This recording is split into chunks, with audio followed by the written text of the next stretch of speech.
عن هذا لوك سهرة. وعلى فكرة هذا الفيديو سبونسرد من ذا بودي شوب، عشان كذي كل المنتجات اللي مستخدمتهم من ذا بودي شوب.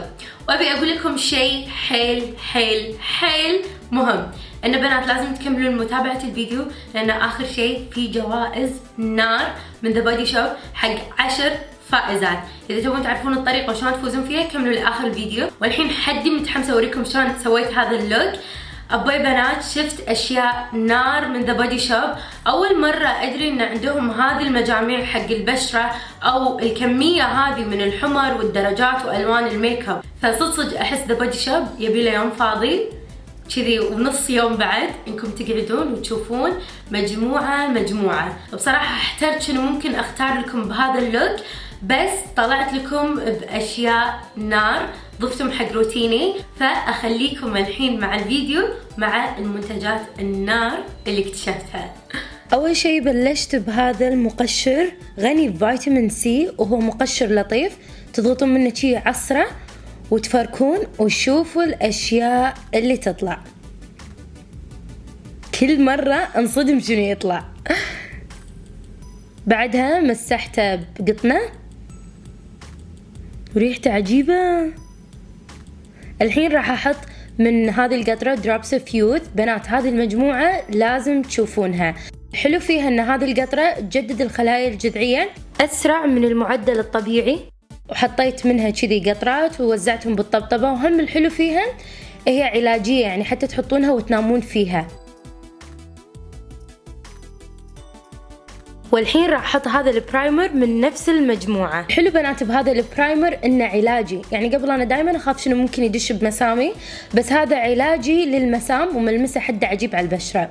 الحين صرت جاهزة حق الفاونديشن. راح احط هذا الفاونديشن ووزعته بهذه الفرشة. الفرش بنات حيل ناعمة. طبعا تلاحظون الحين الفرق بين اليمين واليسار، تغطية ولمعة وكذي اللوك حده نظر وصحي. وزعته على كل وجهي. الحين بعدها راح احط هذا الكونسيلر، حطيته على الاماكن اللي يبي لها تغطية اكثر، مثلا تحت عيني. وزعته بنفس الفرشة.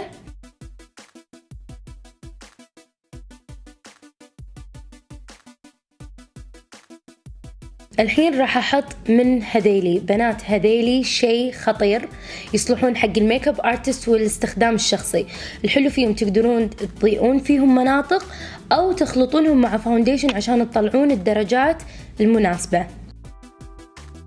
يعني انا دائما استخدم القطرة الغامجة هذه مع زبايني اذا ابي اغمج اللون شوية او افتحه. والحين راح استخدم هذا الباودر، كومباكت باودر. أطفي وجهي وأثبت كل شيء بمكانه. وحطيت منها شوية بعد تحت عيني عشان أي شادو يتناثر أشيله بسرعة. راح أحط الحين من هذا الآي شادو. واي تدرون ايش كثر أحب هذا الآي شادو؟ أذكر كنت أبوقه من أختي. يمكن هذا أول آي شادو بحياتي حق الحواجب استخدمته. أحب أرسم الحاجب أول شيء من النص، بعدين البداية وبعدين النهاية. سموث وبسرعة يمشي. بعدها نظفت الفرشة وخذيت الكونسيلر ونظفت تحت الحاجب. الحين راح استخدم هذا الباليت اسمه داون تو ايرث. وتذكروا لأن في مفاجأة آخر الفيديو، راح أحط هاللون على الجفن عشان أسوي بيس قوي أقدر أوزع فيه. وبعدها حطيت هذا البلاش كترانزيشن كلر، راح أحط لكم اسمه تحت بالديسكريبشن بوكس. الحلو بنات بفرشهم إن شعرها صناعي، يعني مو مستخلص من الحيوانات أو مجربينه حتى على حيوانات. أساسا كل منتجاتهم صديقة للبيئة ونباتية. بعدها راح استخدم هذا اللون البني على الكسرة، تصلح الحركة حتى حق اللي عيونهم مبطنة. الحين راح أغير البالت وراح أستخدم هذا البالت. حبيت فيه هذا الشادو الشمر. رشيت على الفرشة هذا السبراي عشان يثبت لي اللون ويطلعه أكثر، وحطيته على جفني ومشيته فوق وتحت. الحين راح أستخدم هذا الآيلاينر. الحلو بنات بفرشته انه تصلح حق المبتدئات، وصراحة اكثر شيء قدرتها فيه انه لما ندمع ما يلعوز الدنيا ويبهدلني. وسواده اشوفه حيل حلو لانه مط فيه، يعني بسرعة مجرد ما ينشف على طول راح يطفي، ما في اللمعة الخايسة اللي نشوفها بالايلاينرات. وبعدين خذيت هاللون وحطيته تحت عيني عشان شي يطلع لي تفخة. الحين راح انظف الفرشة بالمنظف هذا، حده كيوت، تقدرون تنظفون اذا الفرشة ناشفة او حتى مبللة مع صابون. وغيرت اللون وحطيت لون اسود بس على الطرف. وضروري بنات تتأكدون ان الايلاينر نشف عشان تسوون هذه الخطوة. ووزعته.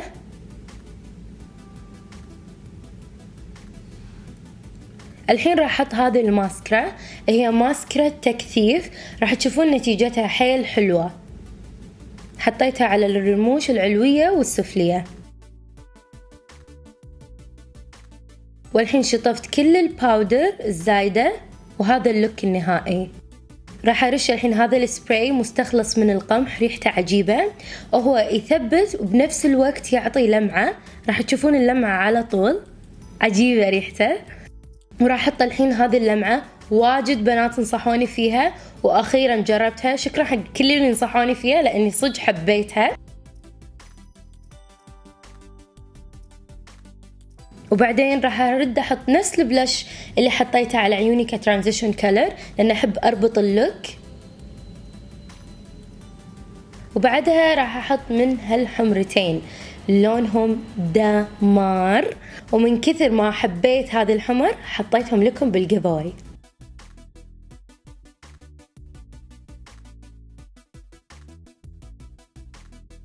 وبكذا خلصنا اللوك، ان شاء الله استفدتوا منه.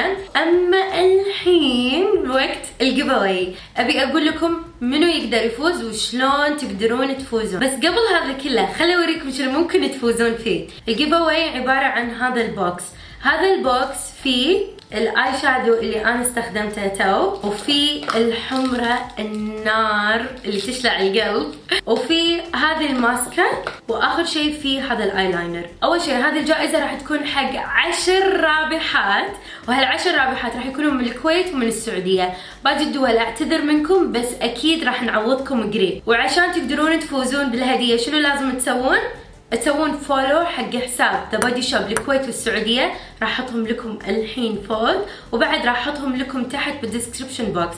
تسوون لهم فولو على حسابهم الانستغرام، وتدشون على صورتي، هم راح يكونوا حاطين صورتي، وتحطون تحت هذه الصورة منشن حق 5 اشخاص. الشروط خليناها حيل سهلة لأن نبي الكل يشارك، أبيكم صدق تفوزون بهذه الجيف اواي. إن شاء الله يا رب تكون هذه الجيف اواي من نصيب واحدة محتاجتها، لأن تقريبا فيها أغلب أساسيات الميك اب. وعلى فكرة بنات تذكرون جيف اواي رمضان اللي كانت حدها قوية، هم بعد كانت منهم، وصلتني ايش كثر رسائل من البنات إنه وصلتهم الجيف اواي واستانسوا عليها. فبليز احرصوا انكم تشاركون بالجيف اواي، أبي كل متابعات السعودية والكويت يشاركون، وإن شاء الله يا رب تكون الجائزة من نصيب واحدة صدق كانت محتاجتها. كذي خلصنا. ثانك يو بنات فور واتشنج، ونشوفكم ان شاء الله بالفيديو الجاي.